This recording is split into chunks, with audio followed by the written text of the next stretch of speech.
Olá, bom dia a todos, sejam bem-vindos. Sou o professor João Rodrigo Andrade e vamos a mais uma aula de transferência de calor 2. Hoje vamos continuar o tópico de placa plana horizontal. Após isso, vamos falar um pouquinho sobre outras geometrias também, seus efeitos sobre o número de Reynolds e também sobre a ótica de transferência de energia térmica. Já tratamos uma boa parte do conteúdo sobre placas planas, já falamos sobre a variação do número de Reynolds, o regime laminar, o regime turbulento, a transição e qual é o efeito de cada uma dessas etapas.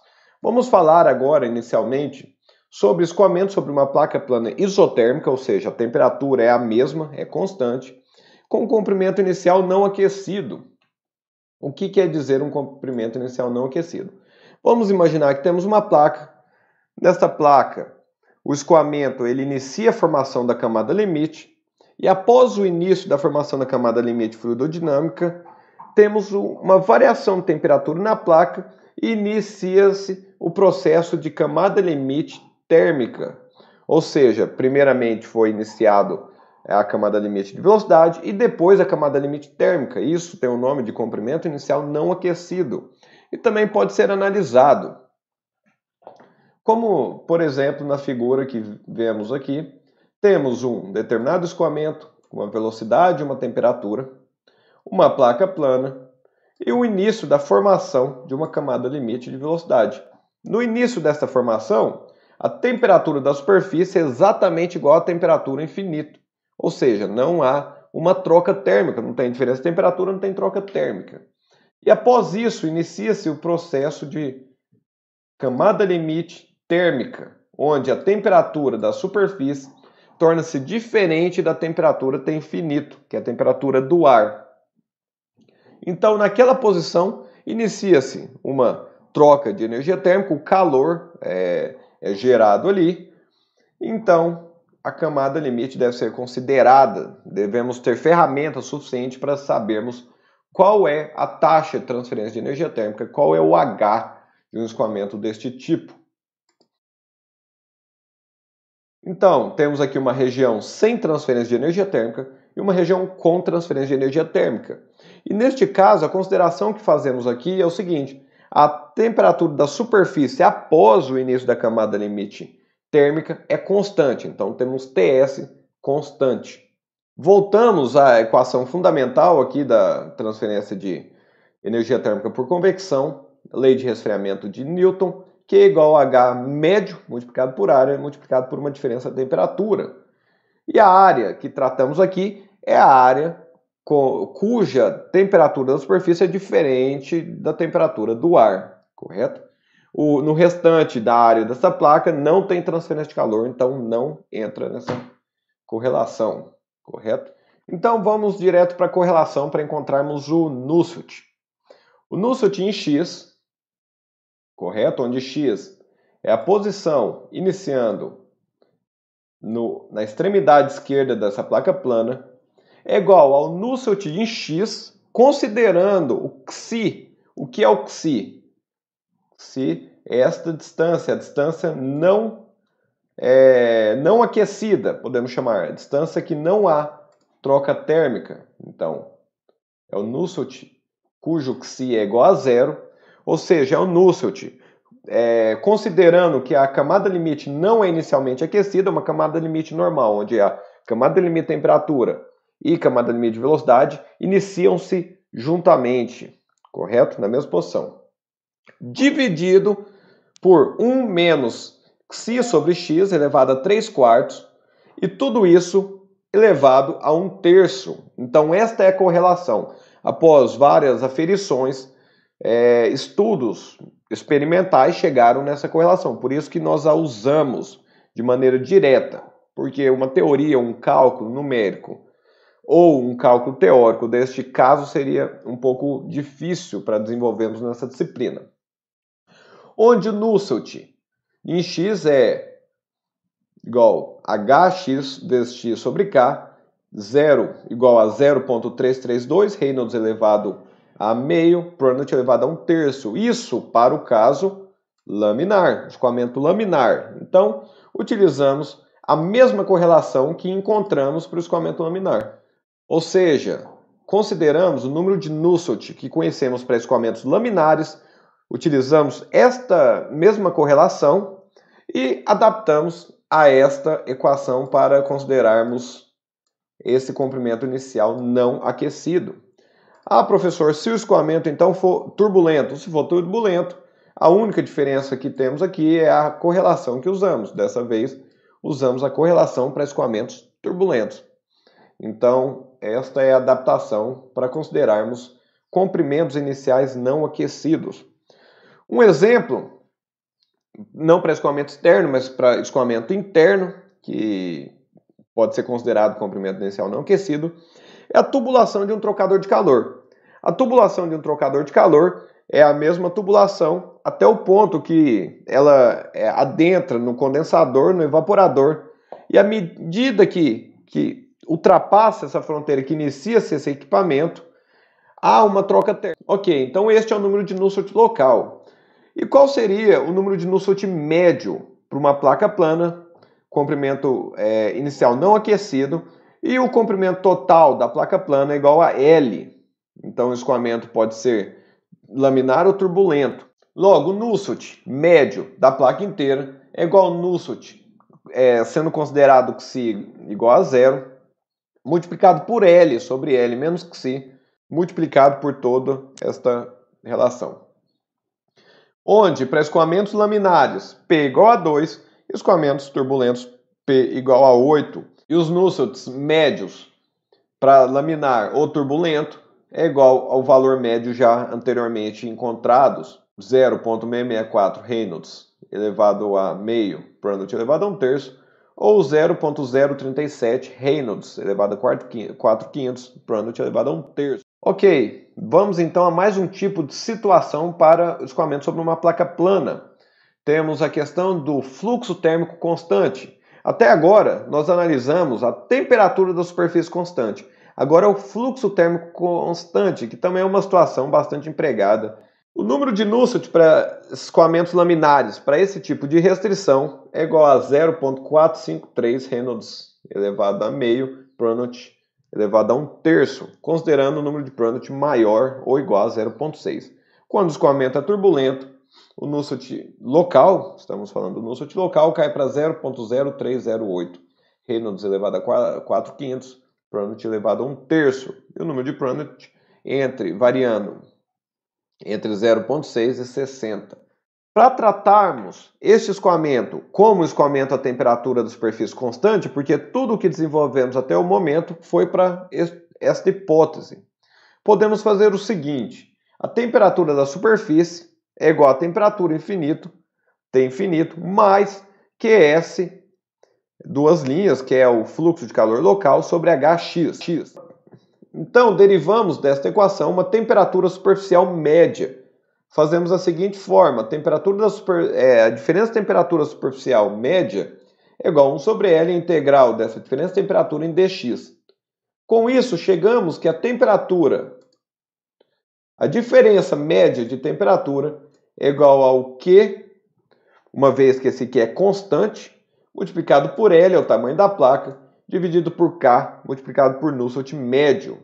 Ou seja, dessa forma, conseguimos achar uma diferença constante de temperatura e podemos aplicar da mesma forma das equações que foram encontradas até o presente momento.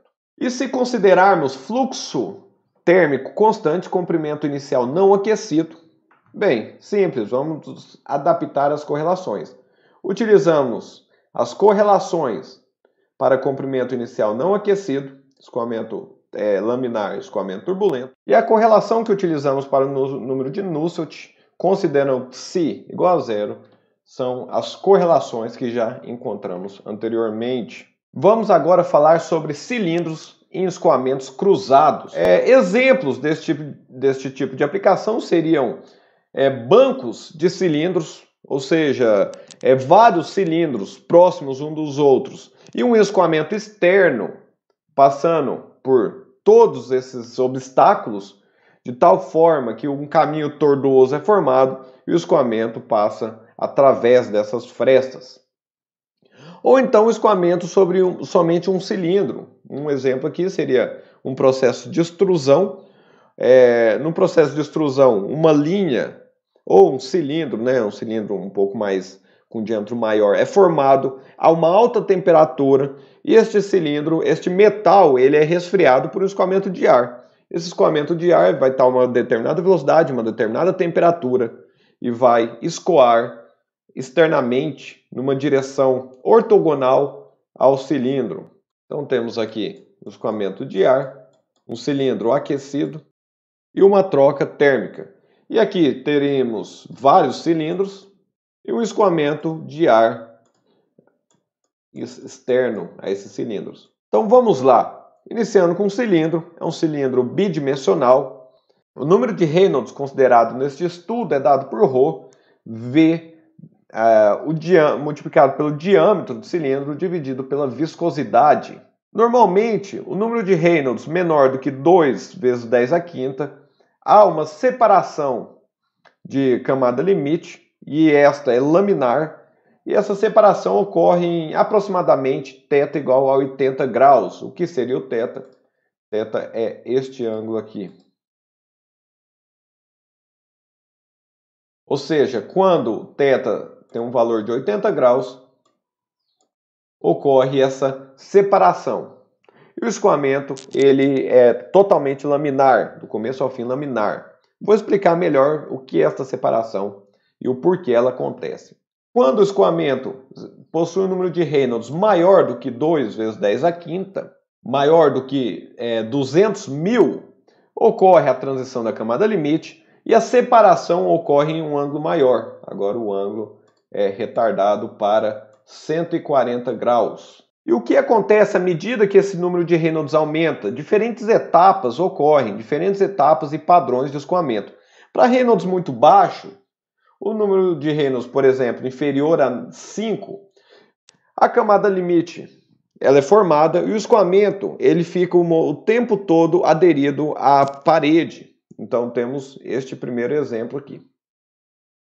O escoamento ele fica aderido à parede, ele contorna toda a geometria e não se separa. À medida que o número de Reynolds aumenta, as forças inerciais também aumentam e elas já são suficientes para gerar vórtices a jusante do cilindro.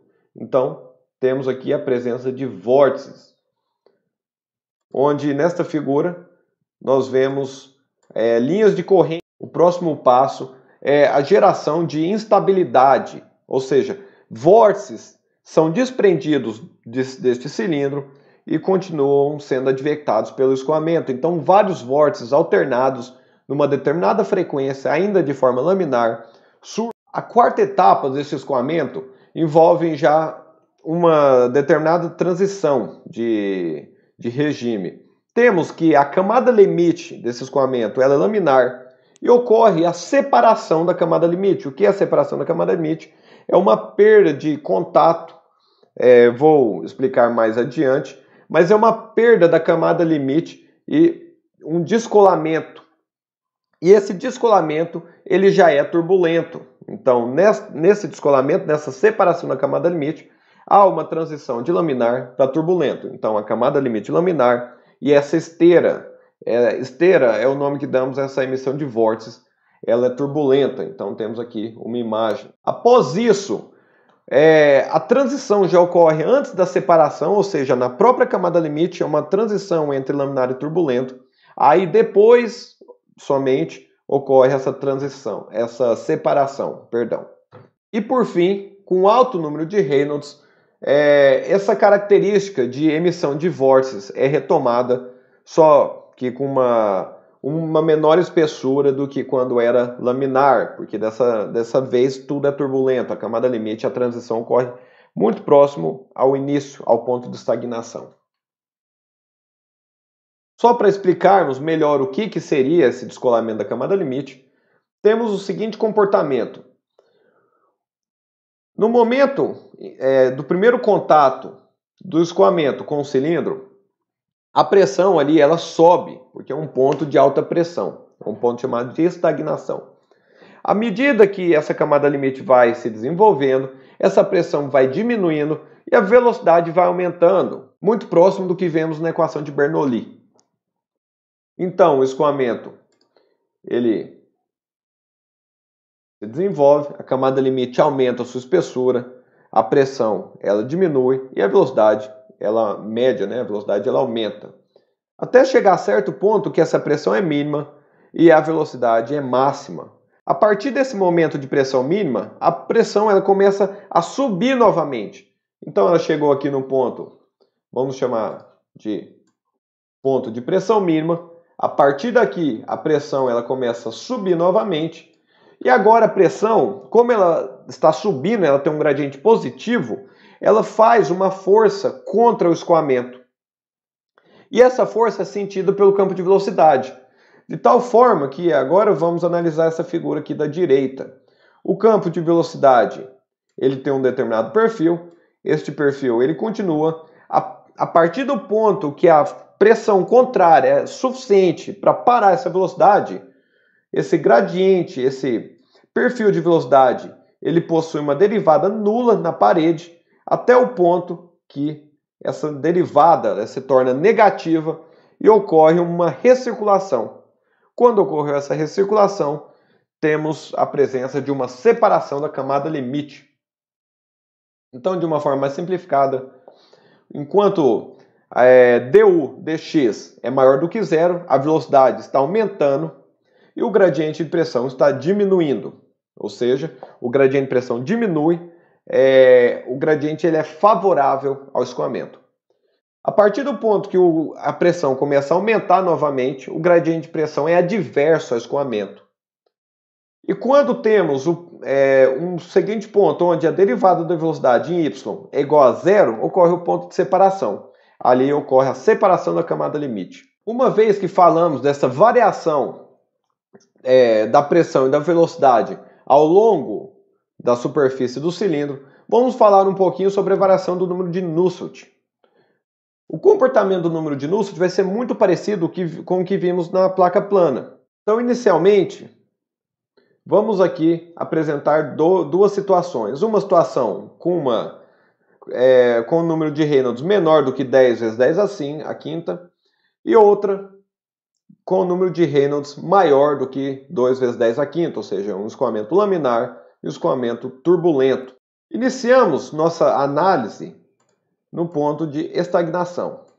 Neste ponto de estagnação é onde o fluido acabou de entrar em contato com o cilindro e a partir dali inicia-se a formação de uma camada limite laminar, correto? O que acontecia na placa plana? A camada limite ela se desenvolvia, sua espessura aumentava e o número de Nusselt baixava. Aqui não é diferente. Então nessa parte inicial, nesse trecho inicial, ocorre o desenvolvimento da camada limite, o aumento da espessura da camada limite e com isso o número de Nusselt ele diminui, porque o H ele diminui. Então temos aqui em verde, em azul, aqui em verde, aqui em verde, aqui em azul. Então a partir desse ponto ocorre o seguinte, ocorre a transição de regime laminar para regime turbulento. O que acontecia na placa plana, o H, consequentemente o número de Nusselt, ele aumenta, porque ele mudou o seu perfil de velocidade. Então ele tem um aumento, e vemos este aumento aqui nessa linha verde, também representada aqui nesse segundo cilindro, em verde. É a transição da camada limite. Esse escoamento agora, já totalmente turbulento, continua a desenvolver a espessura, a sua camada limite. Sua espessura ela volta a aumentar. Com o retorno deste aumento, o Nusselt ele volta a diminuir. Muito parecido com o que vimos nas placas planas. Até chegar a certo ponto que ocorre o descolamento. Então, os gradientes de pressão tornam-se adversos, há uma separação, e essa separação ela tem um efeito de aumentar essa transferência de energia térmica. Por quê? O escoamento ali ele está mais desorganizado, mais bagunçado, e efeitos advectivos superam ainda mais efeitos difusivos e volta a ter um aumento do número de Nusselt, ou seja, o descolamento ele é benéfico para a transferência de energia térmica. Outra análise que podemos fazer é que, com o aumento do número de Reynolds, o número de Nusselt ele também tende a aumentar. Maior é o número de Reynolds, maior é o número de Nusselt. Isso ocorre porque, basicamente, simplificadamente, porque ocorre uma diminuição na espessura das camadas limites. Analisando de forma integral o comportamento desse cilindro, o coeficiente de arrasto é dado pela força de arrasto dividido pela área frontal, e a força de arrasto do cilindro, FD, tem duas contribuições. Uma contribuição devido à tensão de cisalhamento, que é a formação da camada limite, e outra contribuição devido à diferença de pressão, ou seja, o escoamento se choca com esse cilindro. Esse choque ele gera uma alta pressão e essa alta pressão tende a empurrar o cilindro para trás. A variação deste coeficiente de arrasto com o número de Reynolds, ela é exibida aqui nesta figura. Então, temos aqui a variação de CD pelo número de Reynolds. Apresentamos aqui um cilindro cuja superfície é lisa, perfeitamente lisa, e uma esfera. Apresentamos os dois porque o comportamento é muito próximo, os comportamentos são próximos. Então, inicialmente, para um baixo número de Reynolds, a velocidade é baixa, as forças inerciais são baixas e a contribuição viscosa é a mais importante. Um arrasto alto, número de Reynolds baixo. Lembrando que estamos analisando o coeficiente de arrasto e não a força de arrasto, correto? Por isso que o escoamento ele tem um baixo número de Reynolds, porém um coeficiente de arrasto alto. Mas a força ela também é influenciada pela área e também pela velocidade. Então a contribuição aqui é maior para o arrasto viscoso. À medida que o número de Reynolds aumenta, o arrasto de pressão ele também se torna importante, porque a velocidade do fluido já está maior, o choque já é maior e essa pressão gerada é maior. No entanto, as duas forças são equivalentes. Então, nesta região, essas forças, nenhuma supera a outra. E, por fim, continuando a aumentar o número de Reynolds, a força devido à pressão sobrepõe a força devido à viscosidade e torna-se preponderante. Então, temos aqui o arrasto de pressão. E, por fim, temos uma camada limite turbulenta e a continuação desta curva. De forma média, o número de Nusselt para um cilindro em escoamento cruzado, ele pode ser dado pela correlação dada por C, Reynolds elevado a M, Prandtl elevado a 1/3, para Prandtl maior do que 0,7. E esses coeficientes, eles são dados em função do número de Reynolds. Para Reynolds até de 0,4 a 4, C igual a 0,989, M igual a 0,330. E para número de Reynolds muito altos, até 400 mil, o valor de C é 0,027 e o valor de M 0,805. E as propriedades para os cálculos de número de Reynolds, Nusselt, o K, por exemplo, são avaliados na temperatura do filme, ou seja, é uma temperatura média entre a temperatura do ar e a temperatura da superfície. Esta correlação, como ela é mais simples, ela tende a apresentar os maiores desvios. Por Žukauskas foi apresentado também uma outra correlação um pouco mais complexa, que também pode ser utilizada, onde o Nusselt médio é igual a C multiplicado por Reynolds elevado a M, Prandtl elevado a N, multiplicado pela relação entre o número de Prandtl avaliado na temperatura do filme, ou seja, a média entre a superfície e o ar, dividido pelo número de Prandtl avaliado na temperatura da superfície, elevado a 1/4. E este aqui é o domínio de validade desta equação. E os coeficientes são dados de acordo com esta tabela. Para Prandtl menor do que 10, N igual a 0,37, Prandtl maior do que 10, N igual a 0,36. E outra correlação ainda mais complexa e mais confiável foi proposta por Church e Bernstein. Então temos aqui uma relação muito mais complexa, envolvendo mais parâmetros. Ela é válida para este domínio Reynolds multiplicado por Prandtl maior ou igual a 0,2 e todas as temperaturas para avaliação das propriedades são do filme, correto? E para cilindros com uma seção transversal não circular, por exemplo, a seção transversal um quadrado, as mesmas correlações que analisamos, elas podem ser utilizadas. Vamos analisar alguns exemplos desses tipos de escoamentos. Temos aqui um cilindro não circular, seção quadrada, e ele está num ângulo de 45 graus. O escoamento seria dado pela seguinte visualização. Este aqui é o campo de pressão. Então vemos que inicialmente duas regiões de baixa pressão são formadas. Essas regiões, elas se desenvolvem até o ponto de perder o equilíbrio e começar um escoamento alternado, um escoamento transiente, com emissão de vórtices. Então é iniciada uma...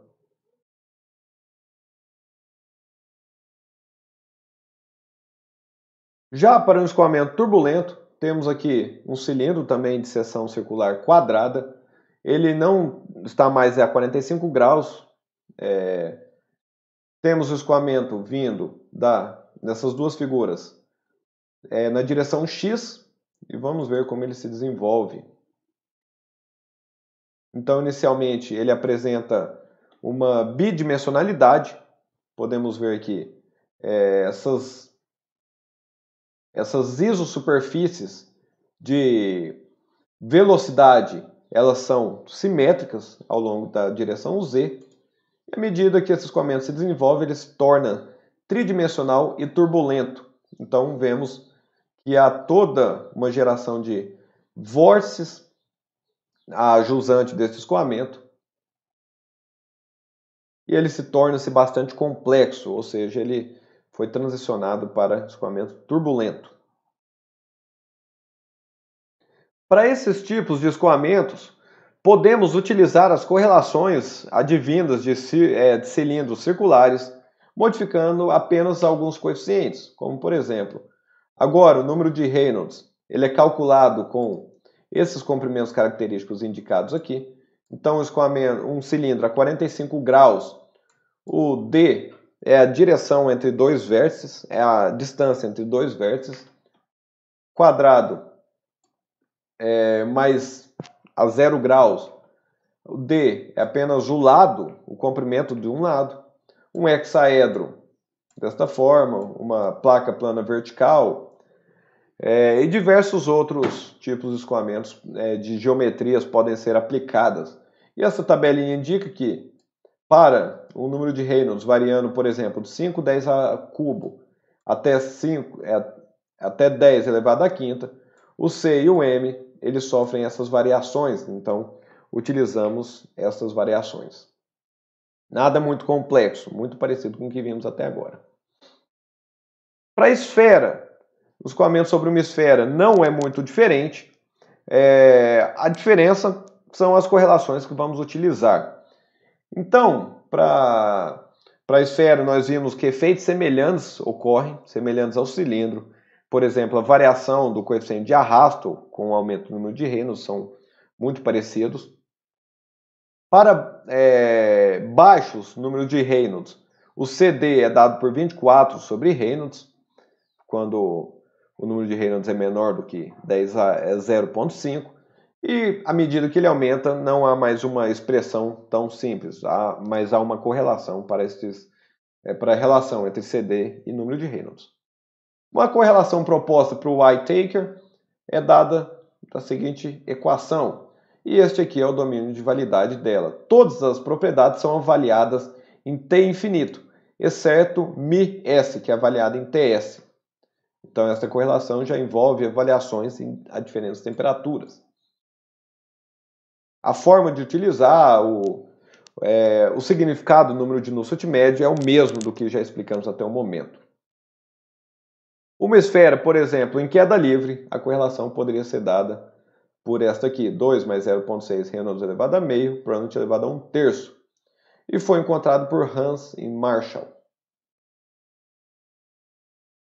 Bem, pessoal, este é o conteúdo para escoamentos externos. variando a geometria, outras correlações aparecem, mas a forma que é dada é basicamente a mesma, o procedimento é exatamente o mesmo. Na próxima aula vamos fazer alguns exercícios, alguns exemplos desse tipo de escoamento, alguns exemplos industriais que podemos aplicar. Muito obrigado pela atenção e um bom dia para vocês. Tchau!